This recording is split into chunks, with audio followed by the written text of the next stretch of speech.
Hello everyone, ಎಲ್ಲರಿಗೂ ನಮಸ್ಕಾರ ವೀಕ್ಷಕರೇ. ವೆಲ್ಕಮ್ ಟು ದೀಪಾ ಸವಿರುಚಿ. ಇವತ್ತಿನ ವಿಡಿಯೋದಲ್ಲಿ ಈ ರೋಡ್ ಸೈಡ್ನಲ್ಲಿ ಸಣ್ಣ ಪುಟ್ಟ ಹೋಟೆಲ್ನಲ್ಲಿ ಸಿಗೋ ಥರನೇ ಇಡ್ಲಿಗೆ ಸಾಂಬಾರು ಮಾಡೋ ವಿಧಾನನ ನಿಮ್ಮ ಜೊತೆ ಶೇರ್ ಮಾಡ್ತಾ ಇದ್ದೀನಿ. ಇದೇ ಫಸ್ಟ್ ಟೈಮ್ ನೀವು ನನ್ನ ಚಾನಲ್ನ ನೋಡ್ತಾ ಇದ್ರೆ ದಯವಿಟ್ಟು ಸಬ್ಸ್ಕ್ರೈಬ್ ಮಾಡ್ಕೊಳ್ಳಿ. ಹಾಗೆ ಪಕ್ಕದಲ್ಲಿ ಕಾಣುವ ಬೆಲ್ ಐಕನ್ನ ಕ್ಲಿಕ್ ಮಾಡಿ. ಮೊದಲಿಗೆ ಸ್ಟವ್ ಮೇಲೆ ಒಂದು ಕುಕ್ಕರ್ ಇಟ್ಕೊಂಡಿದ್ದೀನಿ. ಕುಕ್ಕರ್ಗೆ 5 ಮೀಡಿಯಂ ಸೈಜ್ ಟೊಮೊಟೊಗಳನ್ನ ಈ ರೀತಿ ಕಟ್ ಮಾಡಿ ಸೇರಿಸ್ತಾ ಇದ್ದೀನಿ. ಇದನ್ನು ಪಾತ್ರೆಯಲ್ಲಿ ಕೂಡ ಮಾಡ್ಕೋಬೋದು.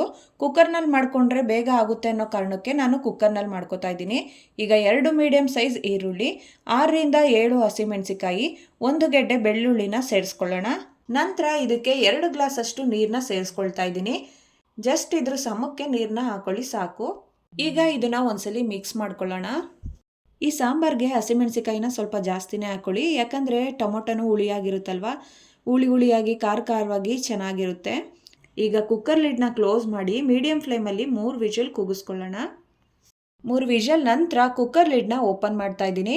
ನೋಡಿ, ತರಕಾರಿ ಎಲ್ಲ ಸಾಫ್ಟಾಗಿ ಚೆನ್ನಾಗಿ ಬೆಂದಿದೆ. ಈಗ ಈ ತರಕಾರಿನ ಸಪ್ರೇಟಾಗಿ ಒಂದು ಪಾತ್ರೆಗೆ ಹಾಕೊಳ್ಳೋಣ. ಇದರಲ್ಲಿರೋ ನೀರಿನ ಅಂಶ ಎಲ್ಲ ಹಾಗೇ ಇರಲಿ. ಈ ತರಕಾರಿ ಏನಿದೆ, ಈ ತರಕಾರಿನ ಮಾತ್ರ ಸಪ್ರೇಟ್ ಮಾಡ್ಕೋಬೇಕಾಗುತ್ತೆ.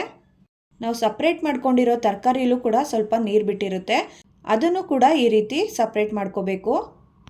ನೋಡಿ, ಈ ರೀತಿ ಸ್ವಲ್ಪನೂ ನೀರು ಇರಬಾರ್ದು. ಈಗ ತರಕಾರಿ ಎಲ್ಲ ಕಂಪ್ಲೀಟಾಗಿ ತಣ್ಣಗಾದ್ಮೇಲೆ ಒಂದು ಮಿಕ್ಸಿ ಜಾರ್ಗೆ ಹಾಕಿ ಗ್ರೈಂಡ್ ಮಾಡ್ಕೊಳ್ಳೋಣ. ನೋಡಿ, ಈ ರೀತಿ ನುಣ್ಣಗೆ ಗ್ರೈಂಡ್ ಮಾಡ್ಕೋಬೇಕು. ಹಾಗೆ ಉಳಿದಿರುವಂತಹ ನೀರನ್ನು ಕೂಡ ಇಟ್ಕೊಂಡಿದ್ದೀನಿ. ನೆಕ್ಸ್ಟು ಒಂದು ಪಾತ್ರೆಗೆ 2 ಟೇಬಲ್ ಸ್ಪೂನ್ ಅಷ್ಟು ಎಣ್ಣೆ ಹಾಕ್ಕೊಳ್ತಾ ಇದ್ದೀನಿ. ಎಣ್ಣೆ ಕಾದ ನಂತರ ಅರ್ಧ ಟೀ ಸ್ಪೂನ್ ಅಷ್ಟು ಸಾಸಿವೆ ಸಿಡಿದ್ಮೇಲೆ ಸ್ವಲ್ಪ ಕರಿಬೇವು, ಒಂದು 10 ಬೆಳ್ಳುಳ್ಳಿನ ಜಜ್ಜಿಟ್ಕೊಂಡಿದ್ದೀನಿ, ಅರ್ಧ ಟೀ ಸ್ಪೂನ್ ಅಷ್ಟು ಜೀರಿಗೆ, ಒಂದು 3ರಿಂದ 4 ಒಣಮೆಣಸಿಕಾಯಿ, ಇದಿಷ್ಟನ್ನು ಹಾಕಿ ಫ್ರೈ ಮಾಡ್ಕೊಳ್ಳೋಣ. ನಂತರ ಇದಕ್ಕೆ ಸಪ್ರೇಟ್ ಮಾಡಿ ಇಟ್ಕೊಂಡಿರೋ ನೀರನ್ನ ಹಾಕೊಳ್ಳಿ. ಇದನ್ನು ಒಂದ್ಸಲ ಚೆನ್ನಾಗಿ ಮಿಕ್ಸ್ ಮಾಡ್ಕೊಳ್ಳಿ. ಈಗ 1/4 ಟೀ ಸ್ಪೂನ್ ಅರಿಶಿನ, 1.5 ಟೇಬಲ್ ಸ್ಪೂನ್ ಅಷ್ಟು ಸಾಂಬಾರ್ ಪೌಡ್ರ್ ಹಾಕಿ ಮತ್ತೆ ಮಿಕ್ಸ್ ಮಾಡ್ಕೊಳ್ಳಿ. ಬೆಳಗ್ಗೆ ಹೊತ್ತು ಬ್ರೇಕ್ಫಾಸ್ಟ್ಗೆ ಟೈಮ್ ಇಲ್ಲ ಅಂದಾಗ ಈ ರೀತಿ ಸಿಂಪಲ್ಲಾಗಿ ಮಾಡ್ಕೊಳ್ಳಿ, ತುಂಬ ರುಚಿಯಾಗಿರುತ್ತೆ. ಎಷ್ಟು ಸಿಂಪಲ್ ಆಗಿರುತ್ತೋ ಅಷ್ಟೇ ರುಚಿಯಾಗಿರುತ್ತೆ. ಈಗ ನಾವು ಸಾಂಬಾರು ಪುಡಿ ಹಾಕಿದ್ವಲ್ಲ, ಆ ಸಾಂಬಾರು ಪುಡಿ ಹಸಿ ವಾಸನೆ ಹೋಗೋವರೆಗೂ ಕುದಿಸ್ಕೋಬೇಕು. ನೋಡಿ, ಈಗ ಸಾಂಬಾರು ಪುಡಿ ಕುದೀತಾ ಇದೆ. ಈ ಹಂತದಲ್ಲಿ ನಾವು ರುಬ್ಬಿಟ್ಕೊಂಡಿರೋ ಮಿಶ್ರಣನ ಇದಕ್ಕೆ ಸೇರಿಸ್ಕೊಳ್ಳೋಣ. ಅದೇ ಪಾತ್ರೆಗೆ ಸ್ವಲ್ಪ ನೀರನ್ನ ಹಾಕಿ ತೊಳ್ಕೊಂಡು ಆ ನೀರನ್ನು ಸೇರಿಸ್ಕೊಳ್ತಾ ಇದ್ದೀನಿ. ಈಗ ಚೆನ್ನಾಗಿ ಮಿಕ್ಸ್ ಮಾಡ್ಕೊಳ್ಳೋಣ. ಈಗ ನೀರು ಎಷ್ಟು ಬೇಕೋ ಅಷ್ಟು ನೋಡಿಕೊಂಡು ನಾವು ಹಾಕ್ಕೊಳ್ಳೋಣ. ನಿಮ್ಗೇನಾದರೂ ಹಸಿಮೆಣಸಿಕಾಯಿ ಬೇಡ ಅಂತಂದರೆ ಚಿಲ್ಲಿ ಪೌಡ್ರನ್ನ ಹಾಕೋಬೋದು.